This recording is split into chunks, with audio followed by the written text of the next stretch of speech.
Okay दोस्तों, तो अब हम लोग दो बहुत ही ज्यादा इंपॉर्टेंट रिजल्ट अब डिस्कस करने वाले हैं। वो दोनों इंपॉर्टेंट रिजल्ट जो है उसके बारे में हम थोड़ा सा ध्यान दें। ये क्वेश्चन के फॉर्म पे दे रहा हूं, लेकिन ये क्वेश्चंस नहीं है, ये बेसिकली हमारा इंपॉर्टेंट रिजल्ट है। जो फर्स्ट हमारा इंपॉर्टेंट रिजल्ट है वो क्या है? क्वेश्चन देखो क्या है। एक पार्टिकल है जिसका वेलोसिटी है v और यहां पर एंगल है थीटा। मैंने इसको प्रोजेक्ट किया तो ऑब्वियस सी बात है, सो calculate the time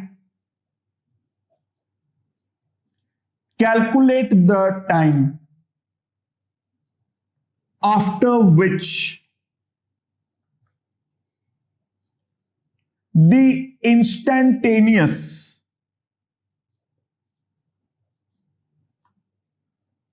calculate the time at which the instantaneous velocity of the projectile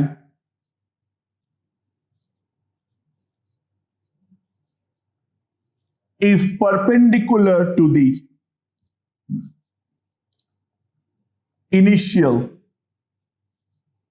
velocity.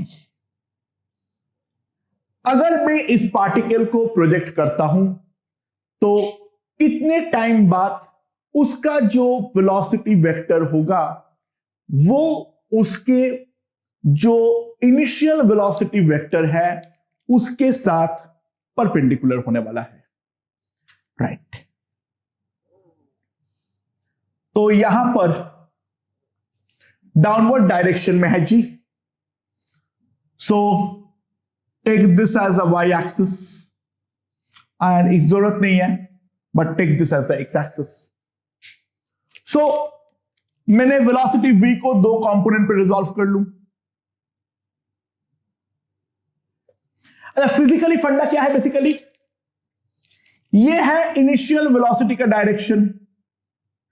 यहां पर कोई एक पॉइंट आएगा जब वेलोसिटी इसका v डैश होगा। ये v डैश को अगर मैं पीछे की तरफ प्रोजेक्ट करूं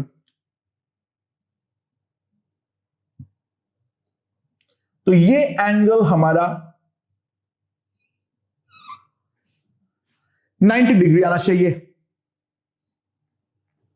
तो यहां पर जो वेलोसिटी का दो कंपोनेंट है, एक है मेरा v cos थीटा, ये है मेरा v sin थीटा। तो जो हमारा इनिशियल वेलोसिटी होगा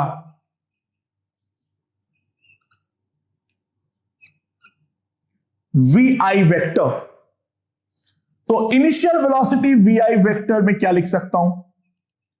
v cos theta into i cap plus v sin theta into j cap. अच्छा, right. Velocity at general instant t,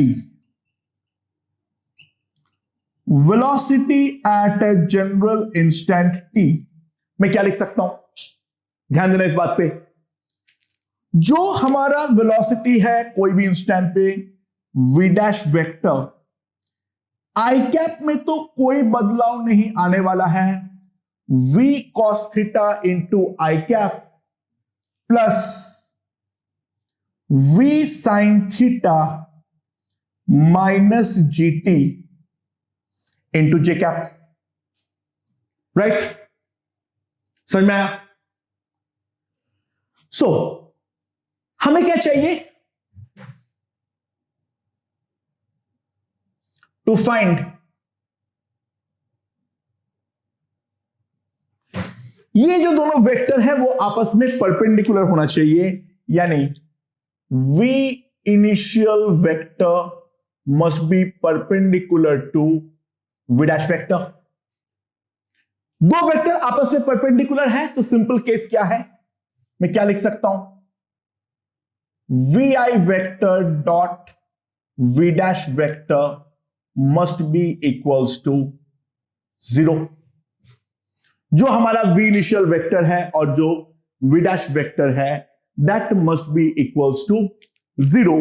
तो इन दोनों का अगर मैं डॉट लेता हूं तो i के साथ i को मल्टीप्लाई किया जाए तो क्या आ जाएगा, v square cos square theta,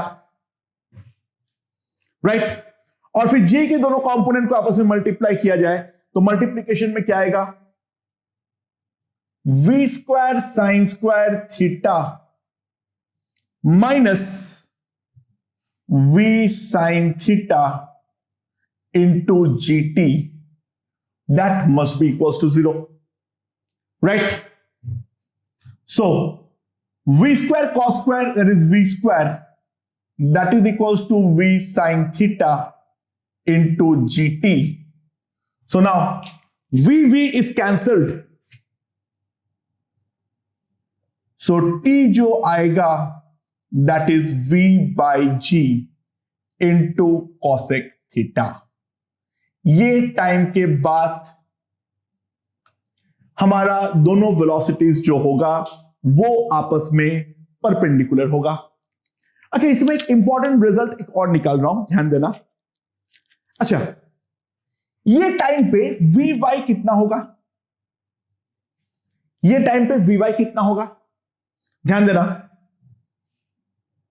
we Y equals to आएगा V sine theta minus V cosec theta, unless and until theta 90 degree है, जो कि पॉसिबल नहीं है। 90 डिग्री में तो कभी आएगा ही नहीं, एंगल या तो 0 है या तो 180 है। जो हमारा 90 वाला सॉल्यूशन आ रहा है टॉप मोस्ट पॉइंट पे आ रहा है, बट वहां पे 0 वेक्टर है, तो 0 वेक्टर का डायरेक्शन आर्बिट्री होती है, तो उसके रिगार्डिंग तो हम कोई बातचीत करेंगे ही नहीं। So cosec theta is greater than sine theta, तो सिंपल सी बात है वी वाई जो है वो डेफिनेटली लेस देन 0 है। यानी परपेंडिकुलर अगर है, डायग्राम से भी वो चीज एविडेंट था, it can occur only during downward upward motion के दौरान तो ये चीज पॉसिबल ही नहीं है। ये चीज आई होप क्लियरली एविडेंट है, तो ये वाला पॉइंट हमें ध्यान रखना है। ये जो परपेंडिकुलर है वो केवल और केवल तभी हो सकता है जब ये अपनी डाउनवर्ड मोशन पे है। अच्छा, अब हम एग्जाम में ये लिख के आ गए जो t equals to V by G cosec theta, क्या हमारा आंसर 100% सही है या फिर नहीं है? सो लुक, ये जो हम लोगों ने t निकाले हैं उसमें एक इंपॉर्टेंट कंस्ट्रेंट है, this t must be less then और इक्वल्स टू कैपिटल T, वरना टाइम ऑफ फ्लाइट पे तो वो जमीन पे ही गिर जाने वाली है। तो ऑब्वियस सी बात है, अगर वैसा कोई t आ रहा है जो कि हमारा उस टाइम में आ रहा है जब वो ऑलरेडी जमीन पे गिर चुके हैं, तो ऑब्वियसली वो सोल्यूशन जो है वो वैलिड सोल्यूशन है ही नहीं, वो एक इनवैलिड सोल्यूशन है। कुछ अजीबोगरीब है, मैं यहां से अगर ग्राउंड हटा दूं वो और नीचे जाए तब जाके होगा, लेकिन वो हमारा किस काम का। सो इससे मैं लिख सकता हूं v by G will be equals into cosec theta must be less than or equals to 2v by g into sin theta. So v by g cancels, cosec को उधर ले जाओ, sin square theta is greater than or equals to 1 by 2. So sin theta is greater than or equals to 1 by root 2, यानी theta is greater than or equals to 45 degree. तो main बात है ये possible तभी होगा जब angle of projection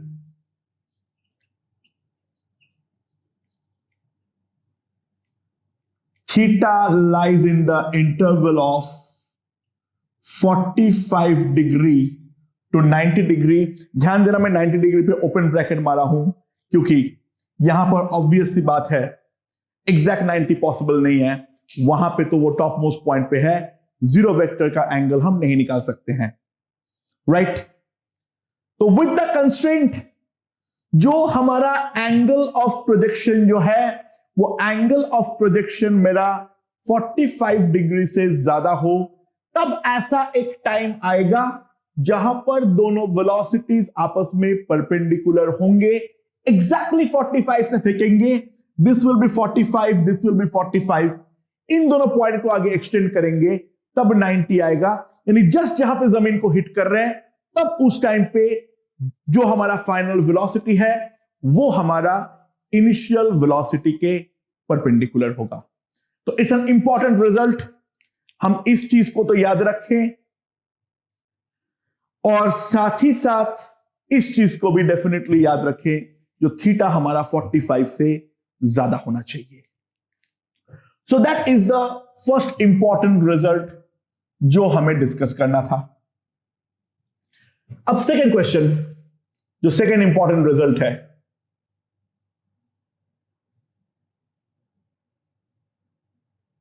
यहां पर v है at an angle of theta, यहां पर v है at an angle of theta. मैंने इसको प्रोजेक्ट किया,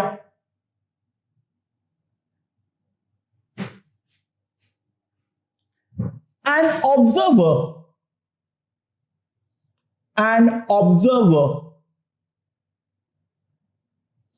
is fixed at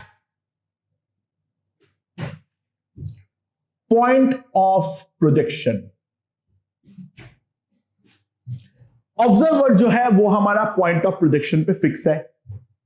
find condition on theta, find the condition on theta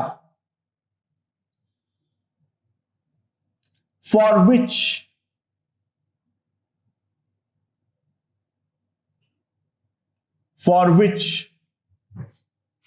the projectile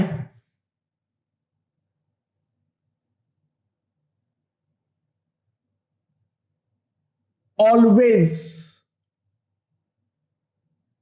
move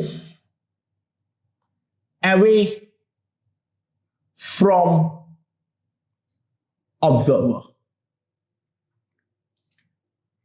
theta पे क्या कंडीशन होना चाहिए जो कि हमारा जो ये प्रोजेक्टाइल है वो हमेशा हमारा ऑब्जर्वर से दूर जा रहा है थ्रू आउट द मोशन, ये इंपॉर्टेंट है।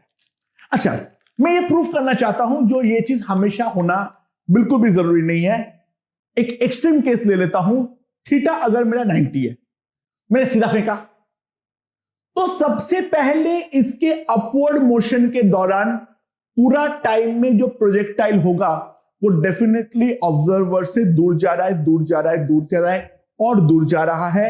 जाते जाते जाते जाते जब टॉप मोस्ट पॉइंट पे पहुंच जाएगा, उसके बाद उसका वेलोसिटी के डायरेक्शन रिवर्ट होगा और रिवर्ट होके वो अब ऑब्जर्वर के तरफ आना चालू करेगा या नहीं करेगा? ऑब्वियसली चालू करेगा। तो एक बात तो हम समझ ले, जो प्रोजेक्टाइल हमेशा ऑब्जर्वर से दूर जा रहा है, ऐसा कंडीशन बिल्कुल भी कहीं पर भी जरूरी नहीं है, राइट? हाँ, ऑब्वियसली अब हम कंडीशन निकालेंगे, लेकिन मैथमेटिकली समझने के पहले इस क्वेश्चन का इंप्लीकेशन को समझ लें। ये क्वेश्चन में एक बात तो बिल्कुल क्लियर है, जो हमेशा ऑब्जर्वर से दूर जाए इसके लिए कोई ना कोई कंडीशन के बारे में तो हमें डेफिनेटली सोचना पड़ेगा, राइट? Now let's see. चलिए यहां पर भी हम कोऑर्डिनेट सिस्टम बना ले। ये मेरा y है, ये मेरा x है। अच्छा, कोई भी जनरल इंस्टेंट पे पार्टिकल है पॉइंट पी पर, ठीक है। ऑब्जर्वर के रेस्पेक्ट में पी का जो पोजीशन वेक्टर है वो है मेरा आर वेक्टर। ऑब्जर्वर के रेस्पेक्ट में पी का जो पोजीशन वेक्टर है, so r vector is the position vector, right. अच्छा, और उस इंस्टेंट पे जो उसका वेलोसिटी है वो है हमारा से वी वेक्टर, ठीक है। V vector is the instantaneous velocity vector. V vector जो है वो है हमारा इंस्टैंटेनियस वेलोसिटी वेक्टर। अच्छा, अरे भूल जाते इस क्वेश्चन, ठीक है। आर वेक्टर और वी वेक्टर में क्या क्या पॉसिबिलिटीज बन सकता है। मैं अगर आर वेक्टर ऐसे ड्रॉ करूं तो वी वेक्टर ऐसा हो सकता है जो कि हमारा डायरेक्टली परपेंडिकुलर हो, राइट। दूसरा,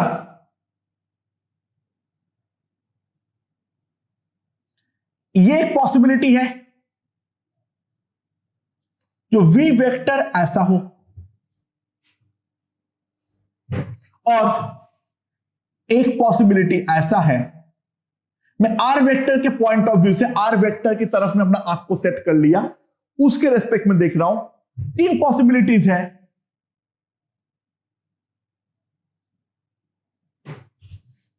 These are the possibilities. अच्छा, ध्यान दो, यहां पर जो v वेक्टर है उसका r के अलोंग कंपोनेंट 0 है, तो ये वाला v वेक्टर ना r को बढ़ाना चाहता है ना r को कम करना चाहता है। यहां पर जो वेलोसिटी वेक्टर है इसको r को बढ़ाने का या घटाने का दोनों का ही कोई टेंडेंसी नहीं है, राइट। यहां पर अगर हमें ध्यान दें, आर वेक्टर और वी वेक्टर के बीच में एंगल अगर थीटा है, तो थीटा अगर मेरा एक्यूट है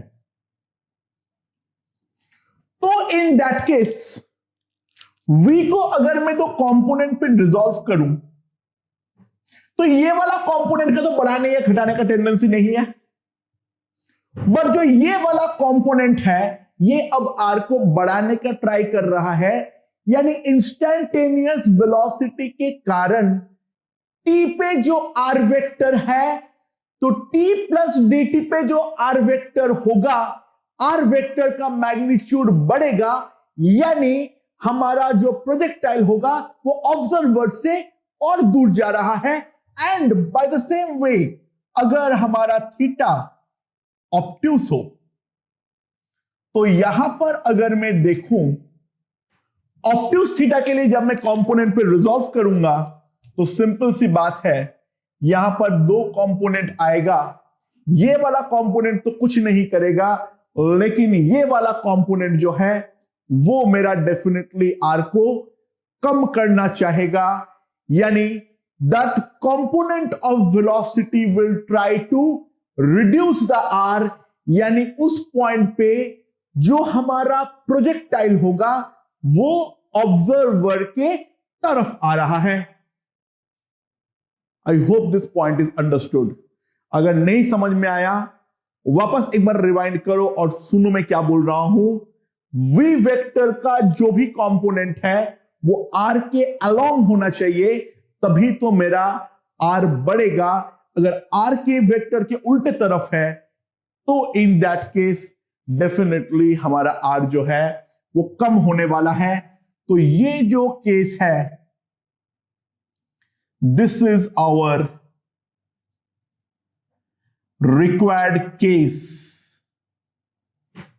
यानी जो क्वेश्चन दिया हुआ है उस कंडीशन को सेटिस्फाई करने के लिए मेन फंडा तो यही है, angle between R vector and V vector must be always acute for all values of time t, यानी टाइम ऑफ फ्लाइट के अंदर, 0 से टाइम ऑफ फ्लाइट के अंदर चाहे कोई भी वैल्यू ऑफ t हो, तो यहां पर ये एंगल हमेशा ही एक्यूट होना जरूरी है, ऑब्ट्यूस नहीं होना चाहिए। सो अगर ये एक्यूट होना चाहिए, इसका simple implication R vector dot V vector must be greater than 0। R vector और वी वेक्टर जो है उन दोनों में जब डॉट प्रोडक्ट लूंगा, cos of acute angle will be positive and cos of obtuse is negative. Obviously cos 90 0 है, तो हमें निकालना है जो R vector dot V vector हमेशा 0 हो, इसके लिए कंडीशन क्या होना चाहिए। तो जनरल कोई भी टाइम पर मैंने ले लिया ये वाला पॉइंट P x, y। सो हम लोगों ने बहुत कुछ किए हैं, तो x कितना आएगा v cos theta into T, और y कितना आएगा v sin theta into T minus half G T square, और वी एक्स जो आएगा कोई भी इंस्टेंट पे, that will be V cos theta, and V Y will be V sine theta minus G T, right. So what will be R vector? R vector will be V cos theta T into I cap plus V sin theta minus half GT into T J cap. And what will be my V vector? It will be V cos theta I cap plus V sin theta minus GT J cap. So R vector dot V vector, that must be greater than 0. That implies V square cos square theta into T, sorry, V square cos square theta into T plus V sin theta minus half GT into T into V sin theta minus GT, that must be greater than 0. Now T is obviously positive, so let's forget about it. So T is cancelled, T तो मेरा positive है ही है, that's obvious. So what we'll get is v square cos square theta, इन दोनों को multiply चालू करता हूं, v square sin square theta minus gt into v sin theta minus half gt into v sin theta, so minus 3/2 v sin theta into gt minus g square t, sorry, plus g square t square by 2, that must be greater than 0. ये मेरे पास आ जाएगा, right. सो मेरे पास क्या आएगा, v square cos square plus v square sin square, that will be v square minus 3/2 v sin theta into gt, okay, plus g square t square by 2, that must be greater than 0 and that must be true for all t, right? अगर कोई quadratic हमेशा positive होना है तो उसका कोई solution होना ही नहीं चाहिए। अगर कोई क्वाड्रेटिक हमेशा पॉजिटिव है तो इसका कोई सॉल्यूशन नहीं होना चाहिए। अगर ये पैराबोला कट कर गया तो सॉल्यूशन होगा ही होगा। तो यहां पर हम क्वाड्रेटिक फॉर्म कर ले एक बार, तो g square t square minus 3v sine theta into g into t plus 2v square that must be greater than 0 for all t। ये फॉर ऑल का सिंबल होता है, राइट? तो ये जो क्वाड्रेटिक है d must be less than 0 discriminant for this quadratic, right? d must be less than 0 for this quadratic. So obvious सी बात है, इसका अगर मैं डिस्क्रिमिनेंट निकालूं तो b स्क्वायर यानी 9v square sine square theta G square minus 8v square G square must be less than 0। B square minus 4ac वो हमारा स्ट्रिक्टली लेस देन 0 होना चाहिए, यानी V square cut, G square cut, 9 into sine square theta must be less than 8। So sine square theta must be less than 8/9, तो sine theta must be less than 2√2/3। तो simple सी बात है, angle of projection